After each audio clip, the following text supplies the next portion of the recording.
Assalamualaikum warahmatullahi wabarakatuh. Perkenalkan, saya Dina Lestari dengan NPM 2145. Di sini saya akan melakukan skill lab mengenai physical examination atau PI. Baik. Selamat pagi, Pak. Selamat pagi. Perkenalkan, saya Dr. Dini. Saya dokter yang bertugas di klinik pada pagi hari ini dengan Bapak siapa? Bapak Ratmono. Bapak Ratmono. Pak Ratmono usianya berapa, Pak? 35 tahun. 35 tahun, laki-laki ya, Pak ya. Untuk pekerjaannya, Pak? Saya bekerja di proyek, Bu. Di proyek.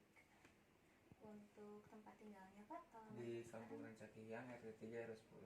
Di Rancakiang ya, Pak ya. Baik, Pak Ratmono, apakah ada yang bisa saya bantu? Saya mengalami sakit di bagian lutut, Dok, dari 3 hari yang lalu.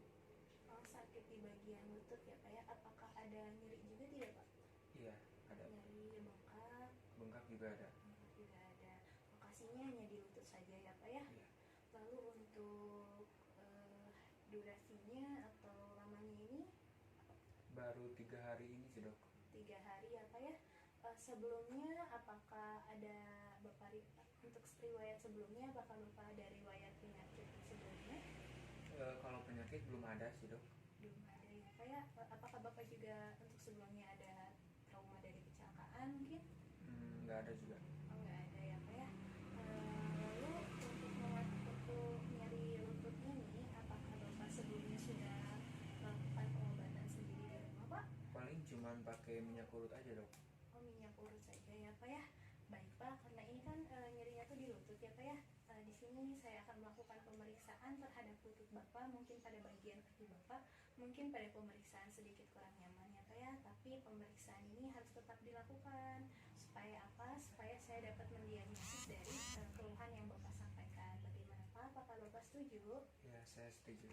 Baik, di sini untuk pemeriksaannya saya sudah menyiapkan penggaris regiometer, yaitu lalu ada juga metrin,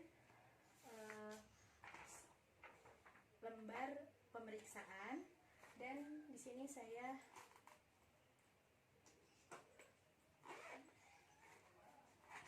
menyediakan juga spidol. Baik, Pak, kalau begitu langsung saja ke tempat pemeriksaannya, Pak ya.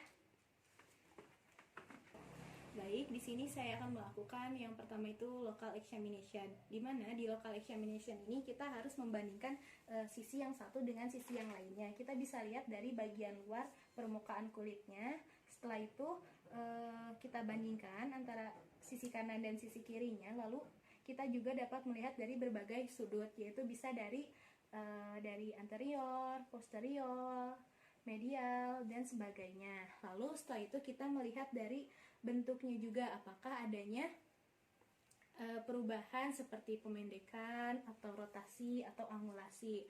Lalu kita juga lihat pada kaki pasien apakah adanya pembekakan atau tidak. Nah, pembekakan atau tidak ini, apakah pembekakannya ini terlokasi atau tersebar. Lalu setelah itu kita melihat juga apakah adanya memar atau tidak pada bagian kaki pasiennya. Di sini tidak ditemukan adanya memar, dan untuk pembekakan mungkin hanya pada bagian lututnya saja, dan ini terlokasi. Lalu setelah itu kita juga melihat apakah adanya discoloration, yaitu perubahan warna yang terjadi pada kaki pasien. Punten ya, Pak ya. Di sini untuk perubahan warnanya mungkin terlihat lebih keunguan pada bagian yang nyerinya. Lalu setelah itu kita melakukan pemeriksaan yang kedua, yaitu feel, yaitu kita melakukan kita raba dari sendi pasiennya apakah terasa hangat atau tidak. Lalu setelah itu di sini pada persendian pasien terasa sedikit hangat. Lalu setelah itu apakah tersebar atau tidak, dan adanya asymmetrical coldness. Pada pasien tidak ditemukan adanya asymmetrical coldness. Lalu setelah itu kita lihat dari outline. Dari outline-nya kita lihat apakah kita lihat bentuk normal dari tulang pasiennya. Lalu setelah itu kita lihat juga apakah adanya benjolan atau tidak. Nah, pada pasien kali ini tidak ditemukan adanya benjolan. Lalu setelah itu kita melakukan pengukuran menggunakan metrin yang tadi. Kita melakukan pengukuran dari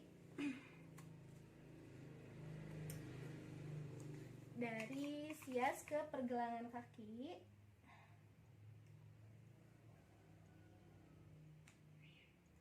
Setelah itu mencatatnya.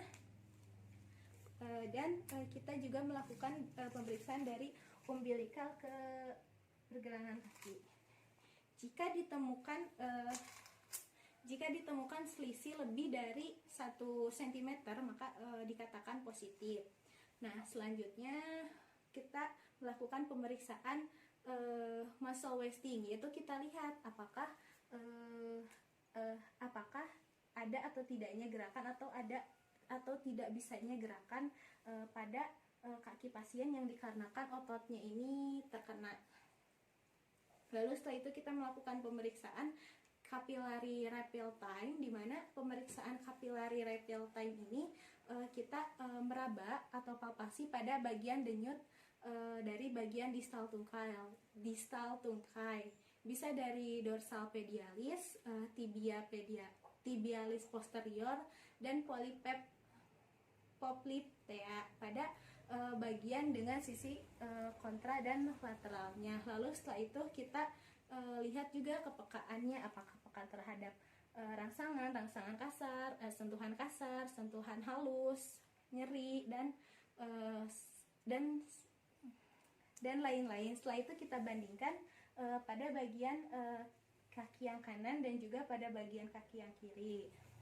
Selanjutnya kita melakukan pemeriksaan move atau sendi. Nah, di mana pada pemeriksaan sendi ini kita melihat rentang pergerakan bandingkan dengan sisi yang lebih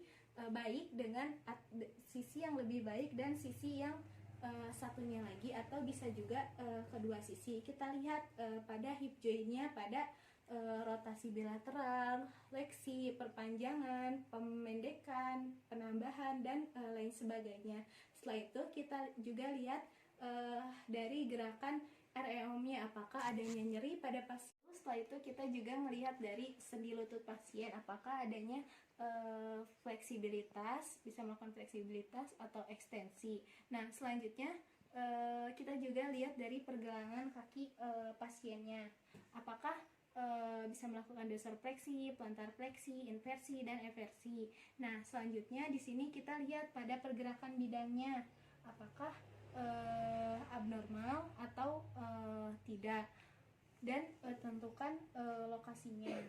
Lalu setelah itu kita melihat dari kekuatan otot dari pasiennya. Di sini pada kekuatan otot ini dilakukan pada pemeriksaan REOM aktif, di mana ada dari M0 sampai M5. Nah, di sini pasien memungkinkan terjadinya pada M2, yaitu adanya kontraksinya yang sangat lemah tetapi menghasilkan gerakan.